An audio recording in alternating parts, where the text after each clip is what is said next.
Welcome all. I'm joined today by French-Armenian architect Michel Mossessian, who was the mind behind a lot of recent large-scale projects. As a Londoner, his work on projects in King's Cross, Merchant Square and Paddington were impressive additions to the cityscape. He has also worked on projects in Morocco, in Qatar, Barcelona, and even on the new NATO HQ in Brussels. So Mr. Mossessian, thank you very much for your time. Thank you for inviting me. I want to first ask about this visit to Armenia. What was the purpose of this visit and how did it go?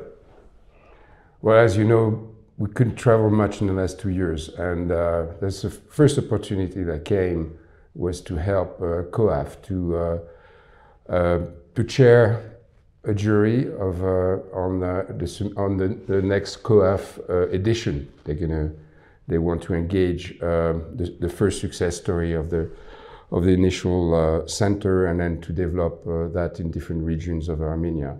So that was it's great news, because I've seen before COVID, I've seen the first COAF center being completed. It was not alive yet because the students were about to come, and now 2 years or 3 years after, I've just seen the completion of it and the vision for the next one. Mm-hmm. What did you think of the architecture of the new COAF center? Wonderful, wonderful. I understand that architecture for me is made. I didn't change my motto on what architecture is, but it's space and people. So, there's an architectural language, but how do you really verify the quality of architecture is when you see people behaving, happy, engaging, sharing. And I think the first COAF does meet all those criteria. And just to clarify, the COAF is the Children of Armenia Fund. My next question is that you are also a visiting professor at Imperial College London, and you've spoken about the connection between architecture and culture. How does that process work, and how can modern architecture stay true to the local culture, especially in the context of Armenia? There's many questions is what you ask. Mm-hmm. The venture with the Imperial College was called in by Lord Darcy, another Armenian of London. His intent then was to engage with innovation across several disciplines that Imperial College masters at, which is engineering and medicine, and was how to basically create innovative products that could be spin-off. So one of the ideas was maybe a space and different programmatic elements that will engage the city with the fact that Imperial College is present in many parts of London, not just the campus. But then they also move on and evolve to more media and technology. So architecture became less important. So my contribution is to give lectures once in a while when they invite, and when I can basically present some of the key ideas of my philosophy. Now, when you say how architecture can engage with culture, I think very much so. But I think what is new, and that has been also my driving force, thinking process, was to say just simple. It sounds simple, but it's pretty complex. I say that nature is culture. So if you understand the nature, the environment, the quality of the wind, the sun, the exposure, the topography, the water, you're going to soon very, very quickly go to the DNA of the people that have been living in those parts of the world for as far as we remember of what they left in their legacy. And it could go all the way back to 8,000 years, right? You have in Armenia some evidence of life and intelligence across the territory of remains of elements that are dated 8,000 years, 7,500 years. So basically, how do you understand the culture is to understand nature. The 20th century was radically erasing that, thinking that you could stamp buildings everywhere around the world to be the same, glass, concrete, and just adding air conditioning would solve the problem of heat, cold, and harsh conditions that you could meet. Today we have an issue about the planet, and we have an issue about energy. So one is natural, one is political. So that means that many things happen. If you want me to develop a little bit further this idea to demonstrate how strong a change we've been going through in the last 2-3 years, it happens with a conjunction of things, but COVID was actually one of the unique world events that forced us to be disengaged with others, to stay from home, to fear something we didn't understand, another invisible fear, present, not understanding, staying away from others, staying home, sometimes good, sometimes not so good. So that's one dimension. But if you look at how, for example, I was very often addressing before COVID, I said that we more and more living in fiction, where fiction is almost more important than reality. That was before COVID. Like movies are so much in our minds, phones, you know, communication, social media, all those things are fictions, they're stories. They are moments that are coming from a non-reality, or even the movies. So that's what I call fiction. We are from a culture of fiction, right? We love books, we love stories, we love novels, we love fables, we love philosophy, we love engaging with ideas and a way to address the world. When I said fiction is almost more important now than reality, is because you realize that people are in the streets and they navigate with their phone. They don't need a bunch of urban furniture to occupy the streets. They're just like walking with their phone. It doesn't matter where they are physically, they're just in their phone, either navigating or talking on social media, connected. Well, since COVID, I think reality is actually much more important than fiction. I think reality became more scary, more threatening, more engaging to fiction. It's incredible when you see what's happening in Ukraine, when you see what's happening with carbon zero emission, when you see the challenges and the threats that we have all, you know, deny or accept or engage with the issue of the planet. That's reality. It's not fiction. And it's stronger than fiction. So we have a shift. On this, I think everybody knows that we have to do something. Nobody really yet knows how to address it, how to engage with it. It's so complex. But we all know that there's a shift. Some people, some politicians decide to evoke the past, to say we need to get back to our own identity. I'm talking about what's happening in not far from here. Other people think that we have to go back to eradicate liberalism, capitalism, and change the way we relate to goods and economy. All these are big questions. The problem is like changing any of the parameters may change what we all also enjoy in the Western world, in so-called democratic world. So we are on the edge of something that will happen, and I think it will happen for the positive, because let's be positive.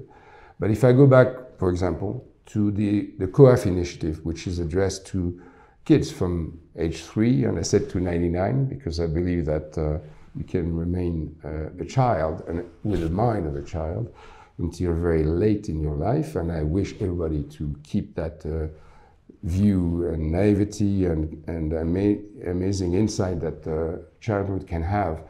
But when you try to give this next generation, let's call it Gen Z, which is about the 10-year-old, 25-year-old, 24-year-old today. When you think about their attitude towards these issues, the fact that they think that Greta, for example, is a great woman. Most of the politicians think, oh, she's a hysterical girl. Mm-hmm.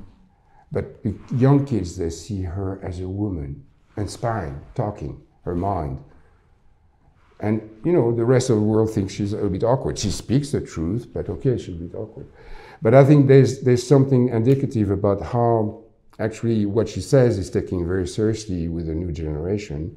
And those guys are as equipped in media, in computers, in social media, in communication as their previous generation. But those are maybe less interested to be engaged in economy if it's not to help a cause. So they want to be engaged. They want to get into the heart of the matter, and they're not patient enough to listen to people that want to boss them around to tell them how to do things. See, the problem, the paradigm of our generation now is like any person, any system, educational, the work environment. If you have a senior, a well-trained, let's say, architect, economist, or whatever, businessman, telling a young kid what to do, the young kid will leave because he's not interested to hear something that doesn't work. Now there's an awareness that the world has issues. There are things that work. I'm not saying that it's wrong, but this economy is not resolving the issues that we have to meet carbon zero by 2050. That's big in the agenda. So remember what I said on nature and culture. We have to protect nature. We have to say that any buildings, any environment that we could produce, which is cultural action, got to help nature. Because we've been taking from nature. And now if we keep going like that, we're going to pump nature until there's nothing to give to keep the energy level consumption going. We can't. How are we going to do it? Well, it's very hard to believe that we can in an economical balance system, but we will. And I believe that the Gen Z the one that are being born today, the one going at COAF today, will be very well equipped to address a very well-balanced set of changes to save the planet. The fact that they are rural also, it's get them close. I mean, COAF, I believe, okay, I don't want to make a mistake here, but they're addressing the rural condition of education, okay? But I think the fact that they're constantly in contact with nature is going to make them even more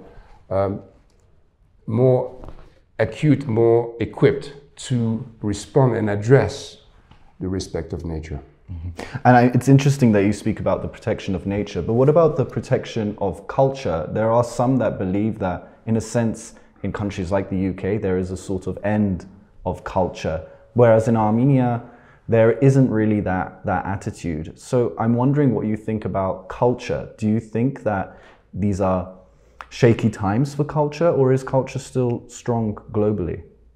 No, it's we've seen that the expression of extreme thinking as a challenge to extreme mobility, let's put it that way. I think what we cannot, I mean, your question is ambiguous, because what is culture? Is it to take a Ryanair flight to go somewhere where you can enjoy a meal and a beer, and then say, oh wow, this is great to be there, but people most of the time, they don't even know what it is they're getting other than the beer they can recognize as a label. So what is culture really? Is that the culture of consumerism, or is that culture of what you are engaging with? I think the last experience of this extreme liberalism, where you move for no reason, has to, find a justification.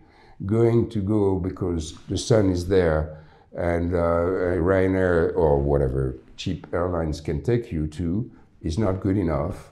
I think you have to engage with respect of what you're going to get and discover. Of course, not everybody is doing like what I'm saying, but this is there's been a common kind of economy model where, for example, because I've done a project in Mallorca quite a long time ago, but the issues were that if Mallorca, which is an island, rich heritage, coming from the Middle Age, okay, from very rich culture, very high pride, but extremely rural condition of agriculture, harsh, but the peasants were protecting the land. Now, when Mallorca became a destination, then you have Masterism coming here. The peasants were starting to serve drinks and beers and meals on the coast. Nobody took care of the land. So when it rains, the water goes straight to the sea. because the peasants were maintaining the land. Well, again, in my opinion, nature is culture. So if you neglect nature, culture will, there'll be nobody, because culture is how to bring people together. And again, space and people makes architecture. So places where you meet is places that define the culture. Again, if I go back to this mobility attitude and economy, we developed in the 20th century spaces that make people hate each other, where people are always in their way. I name the typology of the 20th century: shopping malls, airports, train station. All those spaces are spaces of stress, because you're always rushing to do something, you're always on a queue, on a line, you have always somebody in front of you. That developed a very strange relationship to each other, right? In my opinion, we have to revert that to make places where people enjoy being together. And not just for a concert or a football game, just being together. And that is one thing that I can say that Armenia has as its like capital city. Yerevan was made by Tamanian as an ideal city, a garden city, circular city, where you have as much void as built on the plan. A lot of public space going all around Yerevan, and you see how incredibly lived is this public space, the shared space in Yerevan. Everybody wants to be outside. As soon as the temperature is good, cafes, streets, even sidewalks have tables. People enjoy being together because the city is protecting that. So in my opinion, is something that goes very deeply into Armenian culture, and I tell you how. It's been a long train of thoughts for me. Imagine that around the 3rd century, Armenians invented a concept which we call church today. It was a void into which you enter just to be together, to pray. Okay, God if you want, but okay, that's a big jump. Before, sacred buildings were for a god, but it was an abstract entity. Even the Jews didn't need a synagogue, right? I mean, the 10 Jews are making a sacred place. Synagogue came after. But the invention of a church as a marker on a land, on a territory, on a path, on a Silk Route, let's put it that way, was a way to feel safe, good together. And that invention of a void is, to me, what is architecture. It's like inventing the zero, algebra, abstraction, but together. I mean, it's like a big jump in civilization. So Armenia is fully equipped on culture because they have in the root, the definition of being an Armenian is also based on its own religion that they started or adopted. I mean, there's several ways to put it. But the invention of this typology, well, there were some basilica, there were some forms, but I think the institution, the fact that the form of the building became the purpose of people, that defined an incredible promise for the cultures of the world of the 21st century and forward. I mean, you kind of mention it, but another thing I find interesting is that in Armenia, there are many who do not see the value of Soviet Armenian architecture, whereas a lot of foreigners, when they come to Armenia, they find it very fascinating and different from the places they're coming from. The Soviets had a very different approach to architecture compared to many other societies. Knowing that many of these buildings came from the Soviet era and the city planning as well, what do you think? Is there anything about Soviet architecture, for example, that you think should be maintained, that is impressive to you? Well, yeah, I think as a matter of fact, anything that has demonstrated value and is still safe for people to be in or around should be kept. There's no, it's over the time where you put down buildings because we thinking that they represent something we don't believe in. Heritage now is very high consideration about the strength of an environment. So yeah, but Soviet architecture had different phases. but they were very, very strong on engineering. The brutalism was an extraordinary period of time. Armenian architects under the Soviets did amazing constructions. We see them in Yerevan. I think those are to be extremely valued and kept and maintained. It's part of the heritage and it's a legacy. But when it's ironically, when you think of the Soviet that was supposed to be the power of the people, and you know, a country totally driven and dedicated to its own people, most of the public space are scary. So I'm not sure the Soviet was actually generating, or the form it took from the idealism of communism of people to the Soviet actually manifestation of cities was really a success. It's actually the opposite. I think most of the big public space were for the tanks to be there in case there was something wrong happening in one of those regions of the empire. And similarly, I was commenting going through Lorry yesterday with Corian that, you know, we're driving through basically what's the leftover of the Soviet time, all those housing projects, which are beautifully made with tufa stone. They look like beautiful material, but the quality of the public ground is absolutely atrocious. I mean, you wouldn't want to walk in this environment. People take car if they have any, but it's really sad because there's no sense of meeting. You provide them a housing, but there's no way to enjoy being together in between those buildings. They're dreadful. So one of the things that free society and poor society, engaging society are producing. London is an example, which is London is mostly private lands, private estates, but it's the most intensive quality public space you can be given, not owning. You can be walking through more streets, of course, but parks and passages and space in between. And that is, to me, the highest quality of architecture and city making. So. And architecture obviously goes hand in hand with city planning. A lot of critics speak about Yerevan to say that there's been an urban sprawl and there hasn't been much infrastructure and services to make the buildings correspond with each other and be in harmony with each other. Did you feel that? Did you think that that was the case in Yerevan? Yes and no, because I think Tamanian did what is the base of an ideal city, which is the ground. Look at Dubai. You can be a pedestrian. You need a car. Yeah. You can walk from a neighborhood to the next. You look at Yerevan. It's a continuous walkable city. Okay, sure, you could put underground. You can put trams, but it's a walkable city. That's the best way to go from one point to the next. It's not that big of a city anyway. You could walk it.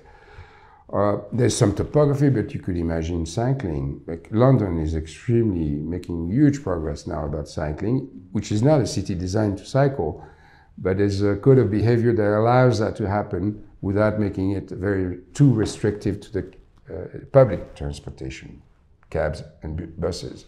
So you can safely ride in London with a bicycle. Mm-hmm.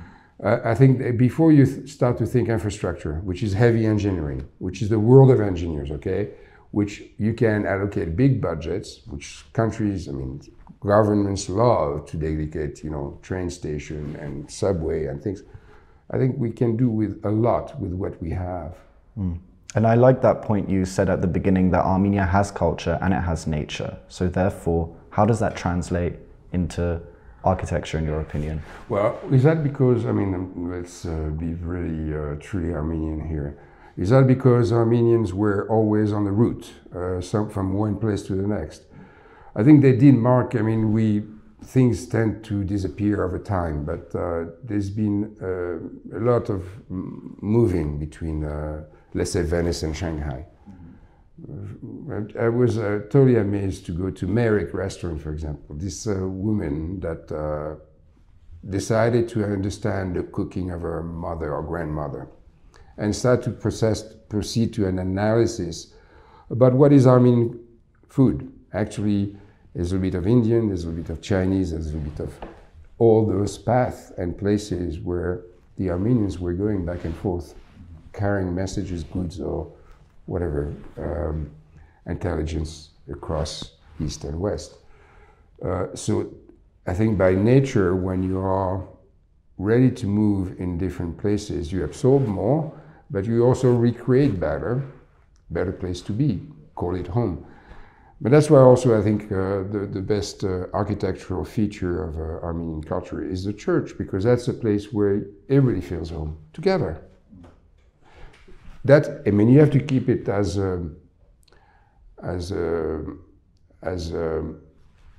symbolic, because it's not, there's two things: the need to be together and the need of some religions to capitalize on it. And it's very dangerous today, because I think there's a lot of interpretation of how extreme a religion can become. So you have to be very careful about saying that a religion did something better than another. But they're all kind of the same. Interpretation and the way they become political is a danger. So I don't want to start, the sense that Armenia could mix up religion and politics. No, it's culture, as we know, language, and Christianity is the cultural definition of an Armenian, right? And it's language, yeah. Well, Mr. Mossessian, thank you very much for your time, and we hope to see you in Armenia again soon. Thank you. And thank you for joining us on CivilNet.